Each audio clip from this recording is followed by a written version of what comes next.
सत्य यश का मित्र होता है। सत्य परम विश्वास का कारण होता है। नीतिकार कहते हैं कि सत्य स्वर्ग का द्वार होता है और सत्य से ही सिद्धि की प्राप्ति होती है। सिद्धि अर्थात मुक्ति, संसार के सारे बंधनों से मुक्ति। क्योंकि सत्य के यथार्थ शरण में हम जब पहुँचते हैं, सत्यार्थ मोक्ष मार्ग को, सत्यार्थ वस्तु स्वरूप को समझ लेते हैं, तो उस सत्य के प्रति हमारे मन में आस्था जग जाती है। और उस आस्था और आस्था के साथ जो सत्य का यथार्थ ज्ञान होता है, वह आस्था और वह ज्ञान हमें सत्य के प्रति सत्याचरण करने की प्रेरणा देता है।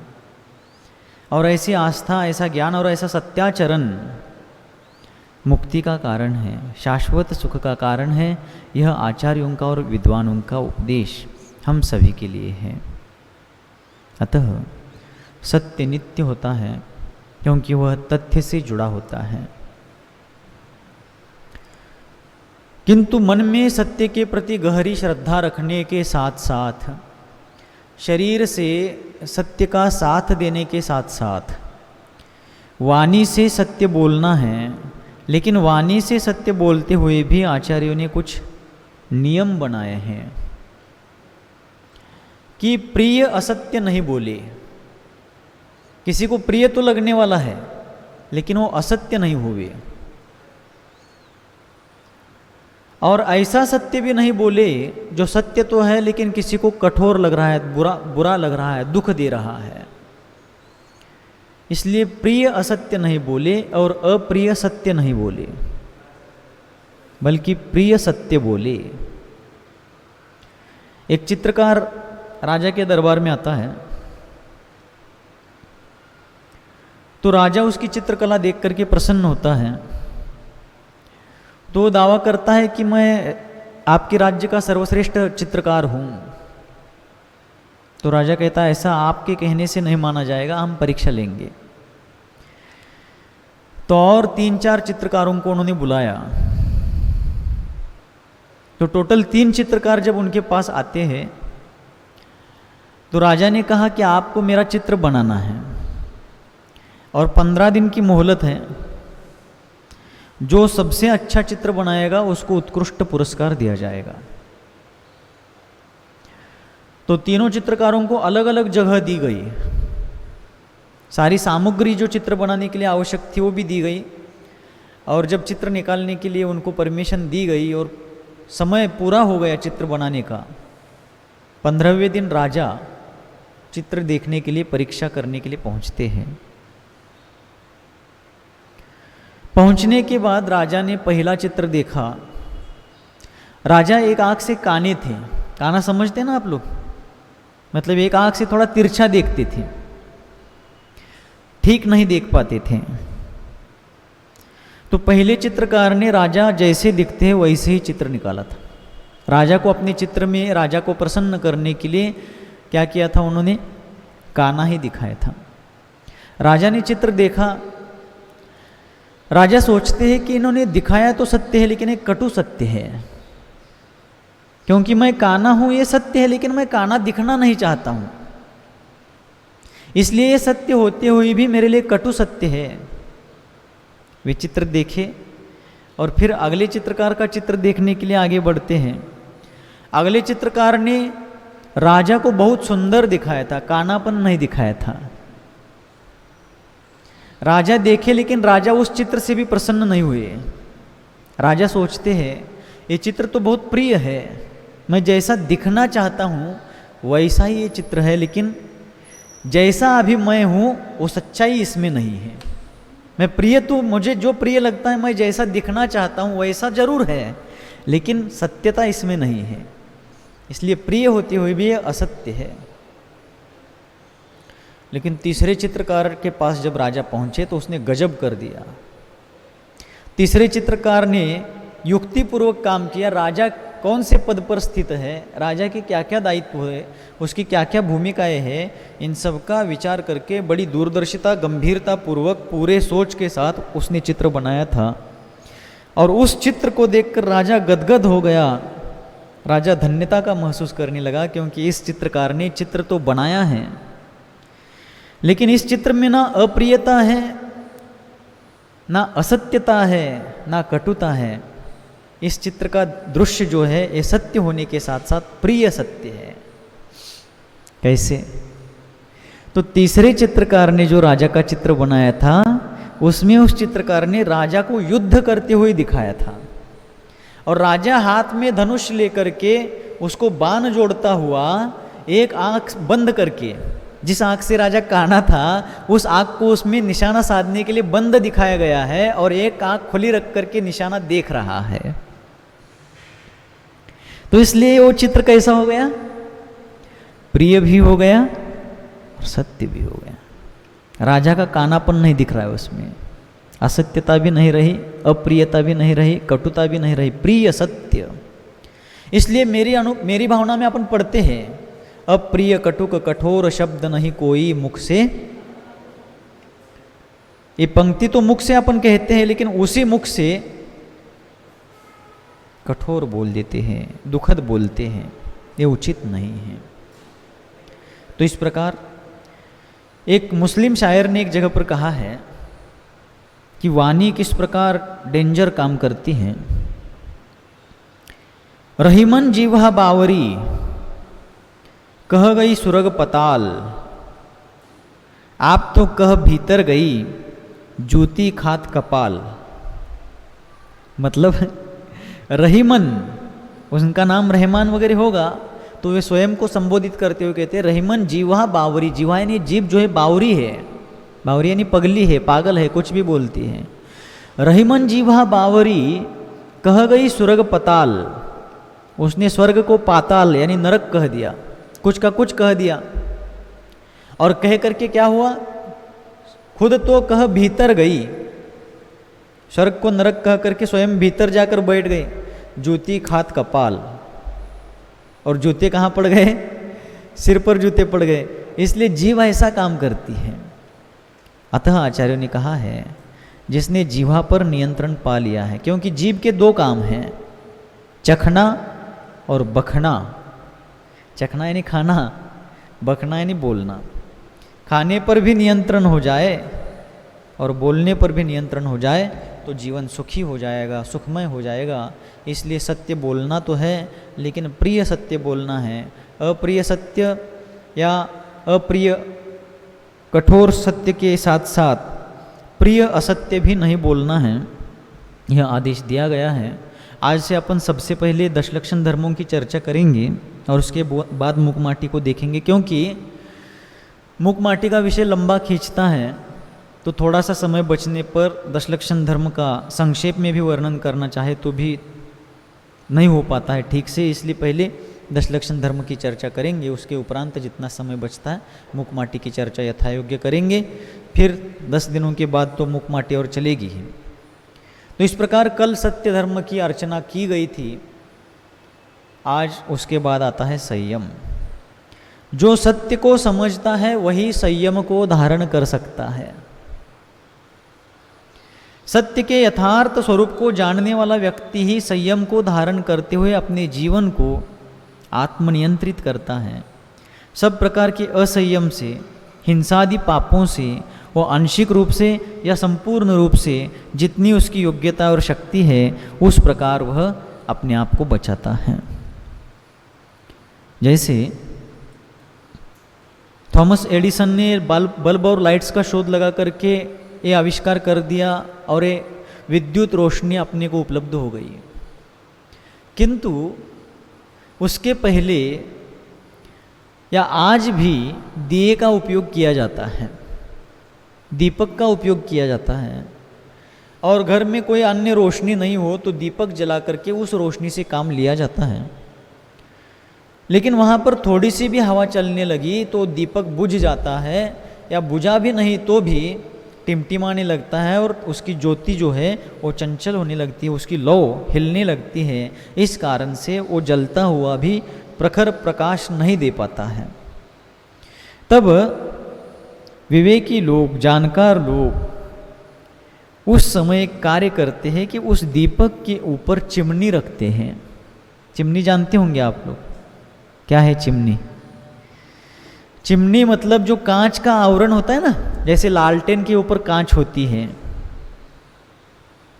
वो कांच रखने के कारण वो दीपक, कांच पारदर्शी होने से उसका प्रकाश बाहर को तो फैलता है लेकिन हवा से वो बच जाता है।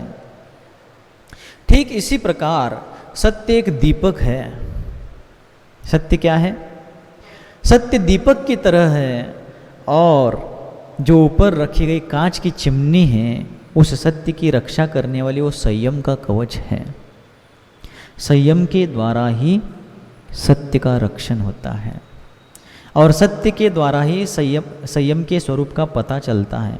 इसलिए ये दोनों एक में के पूरक है। दोनों क्या कहे, 10 धर्म के जो 10 लक्षण बताए गए हैं, धर्म के 10 लक्षण एक में के सहयोगी है, एक में के पोषक पूरक है। इसलिए संयम को धारण करना मनुष्य के जीवन को उन्नत बनाना है।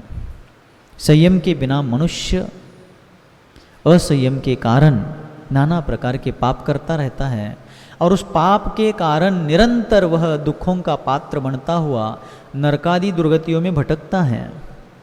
आचार्य भगवंत पूज्यपाद जी महाराज ने इष्टोपदेश ग्रंथ में एक श्लोक कहा, वरम व्रत ही पदम दैवम नाव्रतैर्बत नारकम छाया तपस्थयोर भेद प्रतिपाल यतोर महान।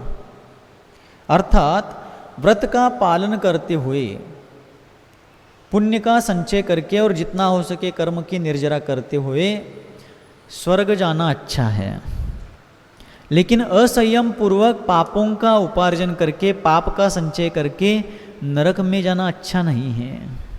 कैसे? छाया तरुस्त भेदयोः। 3 मित्र गांव से निकलकर किशनगढ़ आए थे किसी काम से, क्योंकि तहसील है, कोई काम था या बड़ा बाजार भी है। तीनों बस स्टैंड पर अपने अपने गाड़ी से उतरे और उतरने के बाद उन्होंने तय किया कि वापस भी मिल करके ही जाएंगे, लेकिन तीनों अलग अलग जगह काम को जाना है। तो ऐसा करेंगे, जिसका भी काम पहले पूरा होगा वो अमुक स्थान पर आकर के बाद में आने वालों का इंतज़ार करेगा। ऐसा तीनों ने निश्चित किया और तीनों अपने अपने काम के लिए चले गए। तो अपना अपना काम होते समय कुछ देर बाद तीनों लौटने लगे तो कुछ एक मित्र, पहला मित्र जल्दी आ गया बस स्टैंड पर। बस स्टैंड पर आकर वो बस स्टैंड का जो शेड था, बैठक वेटिंग रूम था, वहाँ बैठ गया। थोड़ी देर बाद दूसरा मित्र भी आ जाता है, वो भी उसके पास बैठता है, लेकिन तीसरे मित्र का काम जरा जटिल था, उसको बहुत देर हो गई। तो यहाँ जो पहले पहुँचे हुए दोनों मित्र थे, उनमें से एक मित्र तो शांति से बैठा है उस बस स्टैंड के शेड में, बैठक स्थान में, लेकिन दूसरा मित्र जरा ऊपर नीचे हो रहा है, आकुलाहट उसको हो रही है। और तीसरा मित्र अभी क्यों नहीं आ रहा है, इसका इंतजार करते हुए वह रास्ते पर आकर के खड़ा है। अब तीसरा मित्र जब आएगा तब आएगा ही, इसके इंतजार रास्ते पर खड़े रह करके करने से तो तीसरा मित्र नहीं आएगा। लेकिन छांव में बैठा हुआ मित्र शांति का अनुभव कर रहा है और ये दूसरा मित्र धूप में खड़ा रह करके पीड़ा का अनुभव कर रहा है। और जब तीसरा मित्र आ गया तो तीनों साथ मिलकर के चले गए, लेकिन तीनों साथ तो चले गए, लेकिन तीसरा आने तक एक छाया का अनुभव करता रहा, छाया का लाभ लेता रहा और दूसरा धूप से पीड़ित होता रहा। वैसे आचार्य कहते हैं कि मुक्ति की प्राप्ति होने तक, इस भाव से तो मुक्ति की प्राप्ति होने वाली नहीं है, तो मुक्ति की प्राप्ति नहीं हो रही है, तो जब तक वो नहीं होगी तब तक असंयम से पाप का उपार्जन करके नरकादि गतियों का दुख भुगतना धूप में खड़े रह करके मित्र का इंतजार करने जैसा है।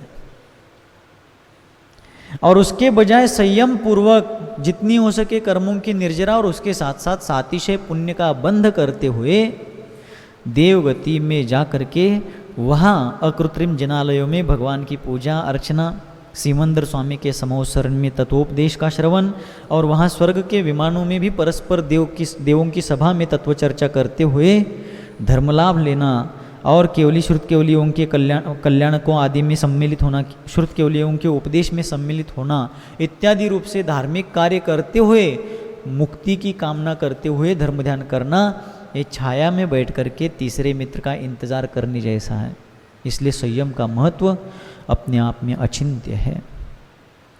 संयम धारण करने वाले जीव अपने जीवन को हमेशा उन्नति की ओर ले जाते हैं, और असंयमी जीव पाप के उपार्जन से दुर्गति के पात्र बनते हैं।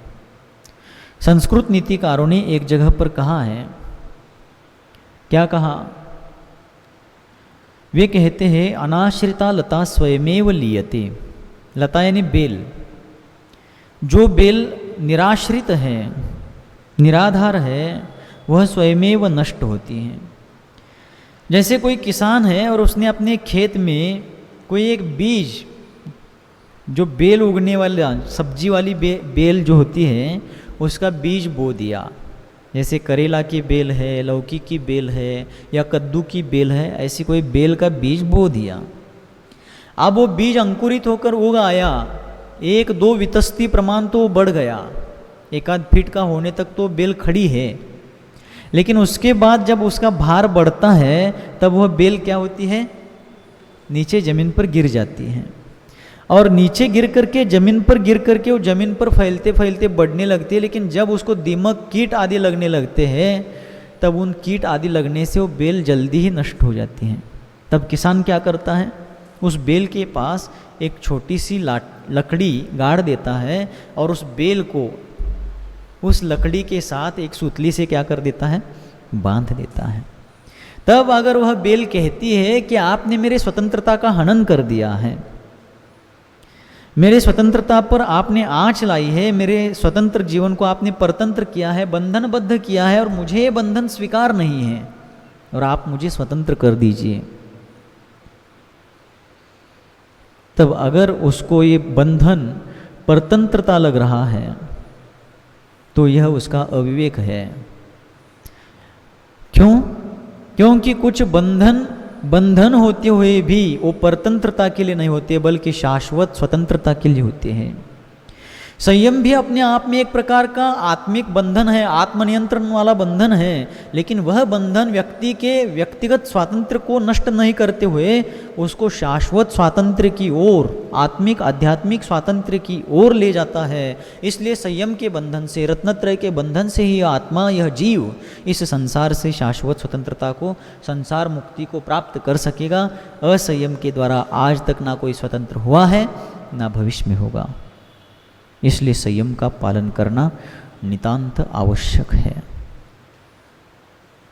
फिर संयम का पालन करते समय अपने शक्ति अनुसार कीजिए।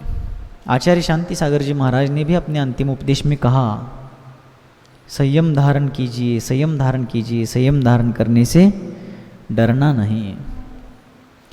बहुत बार उन्होंने जीवन भर अनेक श्रावकों को व्रत, संयम, अनुव्रत, प्रतिमा आदि दिए थे। तब एक सज्जन ने पूछा कि महाराज, आप हम सभी को व्रत धारण करो, संयम धारण करो, ऐसा बार बार कहते हैं, आपका क्या उद्देश्य है? तब वे दया निधान, दया मूर्ति, दया ध्वज आचार्य महाराज कहते हैं कि देखो, मैं स्वयं संयम का पालन कर रहा हूँ, और इस संयम के प्रताप से मैं कहाँ जाऊँगा? इस भव के बाद समाधि पूर्वक मर करके देवगति को जाऊँगा। और अगर आप लोग असंयमी रहे, असंयम से पाप का उपार्जन करते रहे, तो आप लोग दुर्गति को जाएंगे। तो फिर मैं स्वर्ग को जाऊंगा और आप सभी लोग यही तिर्यंच गति में या नरक आदि गति में गए, तो मेरे साथ वहाँ कोई होना चाहिए क्या? नहीं। देखो, जिनको ध्यान करते समय, ध्यान में लीन रहते समय शरीर पर घोर उपसर्ग हो रहा है, बड़े बड़े सांप खेल रहे, 14 घंटे बाजू में शेर बैठा, इसका भी ध्यान नहीं रहता था, अपने शरीर का ध्यान नहीं रहता था, वो कहते मैं वहाँ अकेला कैसे रहूँगा, आप लोग मेरे साथी होने चाहिए क्या? नहीं। तो उनका कहने का उद्देश्य इन सभी लोगों के प्रति मोह भाव, ममत्व का भाव नहीं था, बल्कि उन लोगों के मन में एक अति गाढ़ा धर्मानुराग, संयम अनुराग उत्पन्न करना उनका भाव था, उनका ये मनोविज्ञान था। कैसे? ऐसा आचार्य महाराज जब कहते थे तब लोगों के मन में बड़ी गहरी श्रद्धा उत्पन्न होती थी कि धन्य है आचार्य महाराज कि हमारे प्रति इतनी चिंता करते हैं, हमारे बारे में इतना सोचते हैं कि हम भी उनके साथ स्वर्ग में होने चाहिए, हमारे कल्याण की भावना रखते हैं। ऐसा सोच करके फिर जो लोग संयम के प्रति रुझान नहीं रखते थे वे भी अपने शक्ति अनुसार अल्पमात्र क्यों ना हो संयम धारण करते थे। इसलिए संयमी जीवन ही पूज्य जीवन होता है। असंयम से आज तक किसी की पूजा नहीं हुई है। और जो संयमी होता है, संयम का अधिष्ठान अनुष्ठान आराधना करता है, वह व्यक्ति इंद्रादिकों के द्वारा भी पूजा जाता है। अतः हम सभी लोग अपने जीवन में यथाशक्ति व्रत संयम का पालन करें। इंद्रिय संयम और इसके साथ साथ प्राणी संयम, 5 इंद्रिया और मन, इनको अपने नियंत्रण में रखना और इसके साथ साथ 6 काय के जीवों की हिंसा नहीं करना, यह इंद्रिय संयम और प्राणी संयम के भेद से 2 प्रकार का संयम है। नीतिकारों ने एक जगह कहा है, जितम जगत केन, क्या कहा? जितम जगत केन, जगत किसके द्वारा जीता जाता है? एन इंद्रियानि जयते, जो इंद्रियों को जीतता है वह जगत को जीतता है। इंद्रिय विजयी जितेंद्रिय व्यक्ति ही जगत विजेता कहलाता है। मात्र किसी भूमि को जीतने से, किसी क्षेत्र को जीतने से कोई जगत विजेता, विश्व विजेता नहीं कहलाता है, क्योंकि वो कितनी भी भूमि को जीते, बाकी ये भूमि तो हमेशा से क्या है? कुंवारी है। लेकिन जिसने इंद्रियों को नियंत्रित कर लिया, मन को नियंत्रित कर लिया और अपने द्वारा होने वाले षटकाय जीवों की विराधना का त्याग कर दिया, वह संयमी व्यक्ति ही जितेंद्रिय व्यक्ति कहलाता है। वह जगत पूज्य बनता है।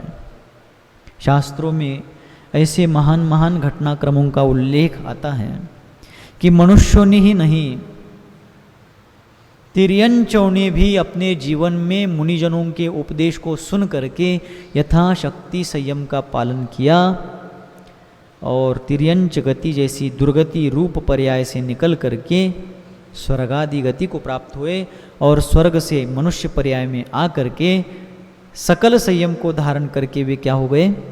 भव से पार हो गए। इसलिए संयम को धारण करना नितांत आवश्यक है। आज विश्व में जो अराजकता फैली हुई है, विप्लव का वातावरण फैला हुआ है और निरंतर मानवीय मूल्यों का जो ह्रास होता जा रहा है, उसका कारण असंयम है, अनियंत्रितपना है। चाहे वो व्यक्ति के रूप से हो, समाज के रूप से हो, राष्ट्र के रूप से हो या अंतर्राष्ट्रीय स्तर पर हो, यह सारी स्थितियाँ